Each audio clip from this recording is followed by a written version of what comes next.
Welcome. If you haven't been watching, this is the third segment and hopefully the last of a so-called debate which has got out of control called That Queer Life Has Become Too Commercial, with a bunch of losers on either side. Now, before we get into our next speaker... Well, I'm not a loser, for God's sake. I don't go out and spend my money at filthy gay venues, bar the Peel, which I really enjoy because they're our major sponsor, but we're not too commercial. It's the Northside venue. Before we get into that, I'd like to mention I saw this ad in the Midsummer program. And it was a health bar, boys, and there was a boy without any clothes on holding a health bar. Did you notice that? Yes. Well, I immediately went out and bought a health bar, and the boy didn't come with it, so I'm not too sure whether your side's actually working about spending our money and gaining. But before we get into anything that Monique's going to say, oh, hell, let's just do Monique. Monique, go and explain yourself. Queer life has become too commercial. Your pink dollar, you can stick it. I've done a bit of research on the topic here because I do like to become a bit prepared, and I was quite astounded by the amount of articles that there are that are quite current and relevant to this topic. And some of the heading, dangers in peddling the pink dollar myth. Do we understand what we're talking about here? No, because we actually have jobs where we don't have time to do this research, but tell us anyway. Honey, I've got a job too. $99 million into the gay in Sydney Mardi Gras. How many of you took a loan to go to this Mardi Gras event? Took drugs, really? Lots of these. Took drugs? How many of you had to borrow money from your parents, pedal a bus up to Sydney, get some cheap accommodation just to be part of the gay community? Well, I mean, what's going on there? We'll just continue here. Given that the pink dollar is a myth, we must also question how useful it has been in legitimising the gay and lesbian community in its events. What are we pushing? Well, you just said it, legitimising exactly. our existence. And there are no poor queers. We've established that fact. I know. If there were poor queers, we wouldn't want to sleep with them, for God's sake, Monique. You might want to, because they're generally ugly, the poor people. The Gay Financial Network. Articles there. What we're having is like mass media and marketing going into the community, and they're actually trying to push, and I can't say the companies, of course, young gay teenagers. And one of the teenagers that was interviewed for one of these promotions didn't know what was going on, and he turned around and was quite angry about it. And his quote is, "I'm a gay teenager, but that's not really me. I do other things." We're becoming cloned, stereotypes. We're creating diversity amongst our own community. We're not falling into what commercialism wants us to be, wants us to look like, and it's a bad thing that's happening in the community. Marketing, pulling us in, you're a gay, you need to do this, you need to shave your hair, you need to get tattoos, you need to get earrings. We need to... It is! It's working. Well, that's the thing. Absolutely. Commercial road. Do we want to be cloned? Do not. They're very diverse at Commercial Road. Do we want to be this inferior product caused by commercialism? I want to look like a bank clerk. Do we all want to look like the same thing? Metropolis, here we come. We're going to work. We're going to work. We're going to be the same person. No, it's not on. And what cost is this pink dollar coming? Because it is a myth. We do not earn the billions of dollars that the politicians think we are. Based out of poor marketing, we're talking economics that is not real. Listen, that's really nice. I hope you get a credit card one day. Because it does. Supports our argument. We are too commercial, and that's what I'm saying. No, we are far too commercial. It's about a cheap mass-produced product. And that's what I'm saying. And if we become too more commercial, we're commercial enough as it is. We're individual people that have our own expressions, our own things that we want to do. Don't pocket us in a little hole. The visual arts component of the Midsummer Festival alone was of an extremely high quality, and I would hardly call that commercial. Well, you're after a grant soon, aren't you? The way you look at it. Well, listen, thank you for your intellectualism, you poor person. I'd like to go into somebody that's is very representative, boys in dresses. But before we get on to you, Kaye... You don't know that, Graeme. I might be transgendered. Oh, come on, sweetheart. We know you're a boy. Jules is the real one here, for God's sake. Anyway, you're going to talk for 3 minutes, darling, and you're going to talk about... You just blew my act, Julie. I don't quite know where to go from here. Kaye, go for it. Okay. Well, I mean, I hear quite a lot of argy-bargy from over that side of the bench, and I just won't have a bean on it. I mean, quite frankly, what are we arguing again? That we're not too commercial. We're not too Well, look, that we're not too... No, I do. I feel totally oriented at this point of time, and I did want to focus on the Midsummer Carnival. And, I mean, in particular, think about our beloved Midsummer Carnival. Do you think it's too commercial? I don't think so. Do you see the punters turning up on that day and paying to rent their picnic sites? Oh, hang on. It's $500 community rate if you wanted to get a store. If it were $1,000 otherwise. If it were truly a commercial event, I mean, there's a marketing opportunity just waiting to happen. You've got all that bare skin. You'd think that there would be temporary tattoos, logoing to death, wouldn't you? But it's not the case. It's true. There might be a skydiver here and there promoting a certain telecommunication company, but look at the bright side. That skydiver actually missed the sight and landed on the other side of the Yarra, didn't they? Yes. Didn't they? And unfortunately, he got hit by a train. And think about all the great marketing opportunity in the sky. Now, if truly it were a commercial venture, Midsummer, the sky would be full of logos, wouldn't it? Yes. Okay, true. The 2 stages at our Midsummer Carnival are sponsored by a couple of reputable organisations, and one of which is a dog food organisation. But, I mean, Dulcie and her contestants have to eat something, don't they? You expect them to go the whole day without any kind of sustenance? They've got to feed themselves, those poor little puppy dogs on that dog walk.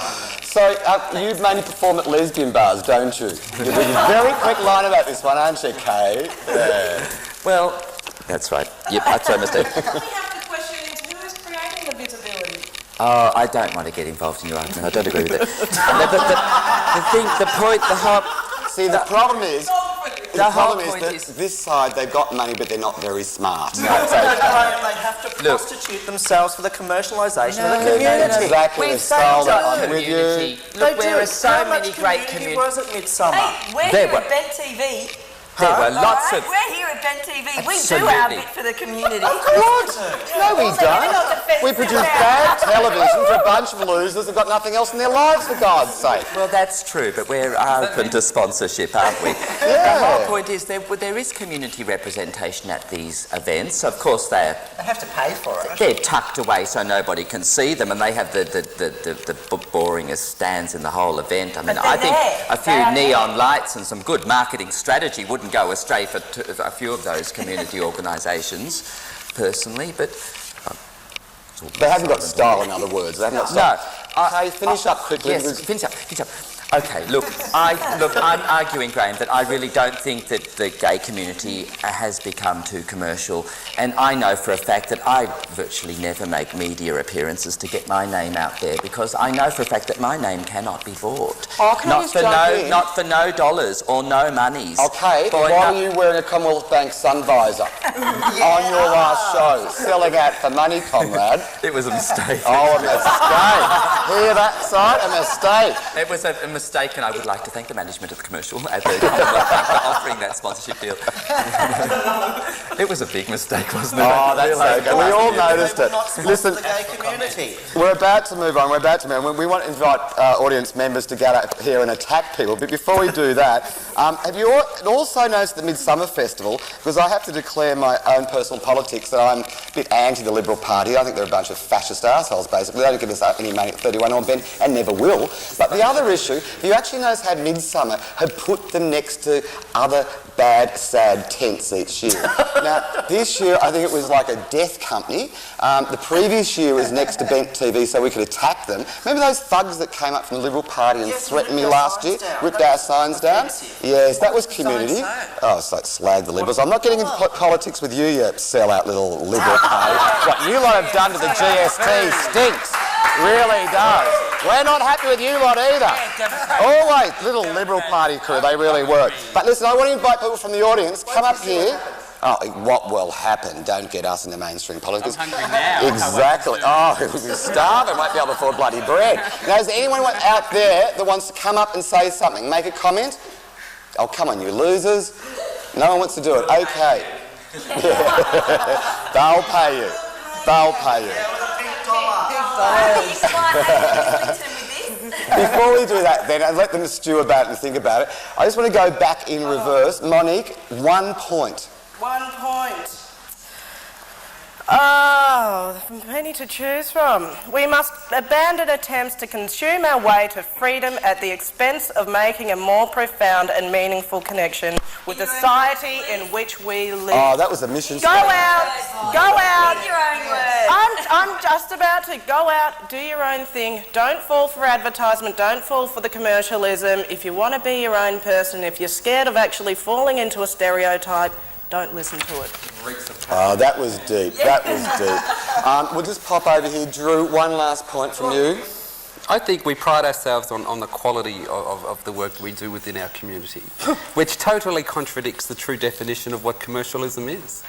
You know, so I mean, that's just basically it in a nutshell, really. So this is actually Miss Shitty. So when you wear those bad outfits, Miss Shitty, when you're doing that, you're proud of that, and you would never sell that to the commercial sector. I can't see Giorgio Armani wanting to copy my style.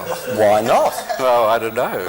He probably doesn't find my head job technique too going Probably down too true. Doesn't like a little bit of lippy on his base. That'd be right. Now listen, we're going to jump into one more to Rohan. One last have to say something about what Drew just said. Armani recently, their fashion actually depicted the poor people of the street in rags, and there was a lot of outcry over in Europe about that. So, yes, Armani has copied the Miss Shitty look and has made it too commercial, selling out. You can't get a smell on TV, darling. You can't reproduce smell in print media, I can assure you. Oh, believe you can. Scratch and smell. Scratch and smell. The commercialisation. Okay, you losers, shut up. We'll get back to the real issue, which Shay said, get it back to the debate. Go. I actually want to counteract Monique's thing about falling into a niche and falling for the marketing. The reality is we do it every day. We may not do it as a gay or lesbian or transgendered person, but we do it every day as a person that has been affected by advertising and commercialism since we were this high. So it's actually nothing to do with being gay or lesbian or transgender. If we get too commercial, then we're going to be falling Our into whole the gay, society into is. only the gay stereotype. What makes us think that we're But any we are different society, exactly. in falling Why for should be claimed as a consumerism? separate market? Why? Because There are person, other minorities within our community. Why are we getting hammered because all of a sudden somebody thinks we have money? We don't have the money. Yeah, well, yes, some of us do. A very small minority. I know, but that is what commercialism and niche marketing is all about. It's just going to that amount of that small thing, and it happens everywhere. To the masses, and we're getting stuck in, and we're like people, like the younger people. I'm concerned about the younger people. It happens across the board. No, let the dogs crawl. Let the dogs crawl. This is good. Punch up. Punch up. Because we all know stereotypically lesbians fight. And that's why they have dogs to fight. And that's the marketing angle for that dog food. We're just acting for the cameras. Stereotypically, I am a stereotypical butch dyke. I mean, let's face it. See? Well, I'm not. This niche marketing. Recently, a dance party after Pride March turned around and said, oh, we will not let you in unless you dress lesbian or gay. How do you dress lesbian or gay? You tell me that. It's commercial. It's making a commercialism of an event, saying that we have to depict a certain way. No, I think that's just media's misrepresentation. And which once we get confused with media representation with commercial representation. Sure, we get represented in the media, right, and misrepresented, but it's totally different to commercial representation, what you're just quoting there.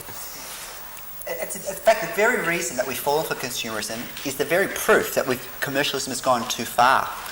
Because we were trying to use commercialism to get what we wanted, our rights and things, but it's gone too far because we've fallen for it. Come on, we'll speak. I'm waiting for you to speak. Okay, I will agree with you, but the topic is not whether commercialism has gone too far, it's whether the gay or queer community has become too commercial.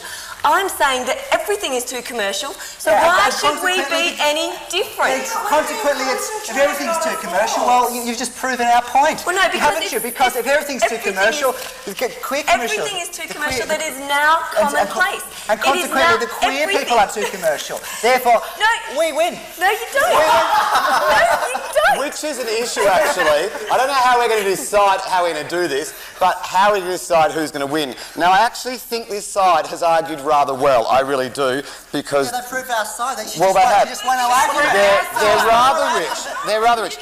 But I have to honestly say that apparently I was involved in gay activism once. It's outrageous. And apparently it was the days, when we were illegal. And I was involved apparently in, setting up Midsummer and a few other little pathetic It was awful, Jules, the things we had to go through. So my politics tend to lie on this side. At the same time, I do believe that we need the corporate sector to exploit us so we can exploit them. So I want to throw it open to the audience and have a little vote. Now, the topic was, not the shit they've talked about, for God's sake, the real topic. The topic was that queer life was too commercial. So I'm going to put my little right hand up, which is actually your left side if you're watching it at home. But I'll put a little right hand up. I just want to point that out to you. Your left side if you're at home. And I want to see who's going to vote for this side. Clap now if you're voting for this side.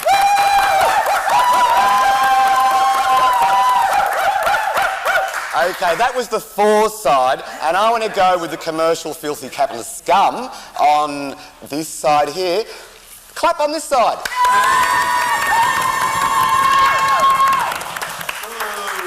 Well, but you didn't because you're stupid. Being the adjudicator in this thing, and we are sponsored by a very fine establishment called the Peel Hotel, which we actually really do enjoy, and we drink there regularly all the time. And we are very nice to the Peel, as that sign keeps being flashed up and telling me. But what I'd also like to thank is DT's as well, because we drink at DT's because we love them as well. In fact, we'll drink anywhere where we're paid. There are other debates coming up in this series. This will be a continual thing, and you'll see it over and over again, because Bent TV's too lazy to produce new televisions, we know. We need more volunteers, so come along and produce stuff and get into a brawl. We're being counted out right now. Thank you to all of our guests. We're nearly out of here, representing everyone.